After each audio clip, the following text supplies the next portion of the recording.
আলাইকুম সুধী দর্শক শ্রোতা, যাদের লিম্ফ নোড বেড়ে যায়, ঘাড়ে গ্ল্যান্ড বেড়ে যায়, লিম্ফ নোড বেড়ে যায়, স্বাভাবিকভাবে বাড়ে আপনার সাথে হস্টিক, আর হলো নন হস্টিক। নন হস্টিক ক্যান্সার।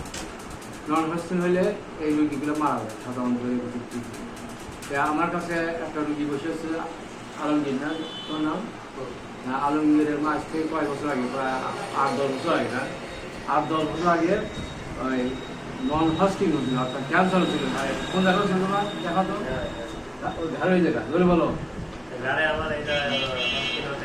পরে ফিরে পরীক্ষা করে ধরা পড়ছিল না? বলো তুমি।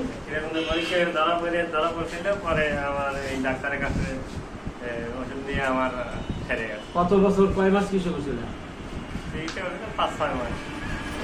5-6 মাস পুরো শেষ। কয় বছর আগে আপনার? 10 বছর। 10 বছর। সুজন ডাক্তার কি বলছিল? ডাক্তার বলছিল যে রগের হস্কিন ক্যান্সার। নন হস্কিন ক্যান্সার। ডাক্তার বলছিল ক্যান্সার। হ্যাঁ। আচ্ছা, আল্লাহ মাঝে আমার চিকিৎসা, আমি কি, আমার নাম কি? ডাক্তার মোহাম্মদ আলী উল্লাপাড়া চেম্বার আমার না? তা এখন তারপরে কার রোগে নিয়ে যায়? এই যে পাশে কে বসে আছে? তাতে আমার স্ত্রী বসে আছে। হ্যাঁ, ওনার কি হয়েছিল? ওনার আনছিলে কবে, কি কারণে? আমার 2টা বাচ্চা নষ্ট হয়ে গেছে। তারপরে পেট দিয়ে পড়ে গেছিল, পেট থেকে নষ্ট হয়ে গেছে। তারপরে আমার এই জায়গায় ওষুধ খাওয়া আমার বাচ্চা হয়েছে। মানে 2টা সন্তান তোমার ওয়াইফের মারা যাওয়ার পরে পড়ে গেছিল পেট থেকে। তারপরে আমি ট্রিটমেন্ট করার পরে এই বাচ্চাটা আল্লাহর মধ্যে হয়েছে না? আচ্ছা, যাই হোক প্রিয় দর্শক, আপনারা তো যে কোনো বিষয়ে খালি এলোপতি খান, মাদ্রাস যান, ভারত যান।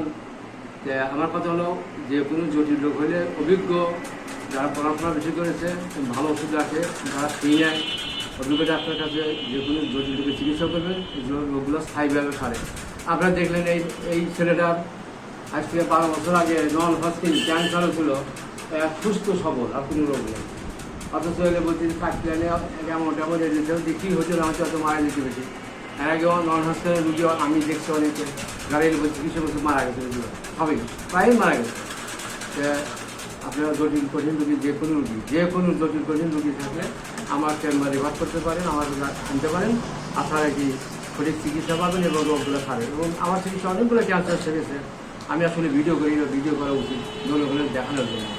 এখন থেকে ভিডিও করা শুরু করছি। আপনারা এই ভিডিওটা চিকিৎসার স্বার্থে, জনগণের উপকারের স্বার্থে শেয়ার দিবেন, লাইক করবেন। ধন্যবাদ।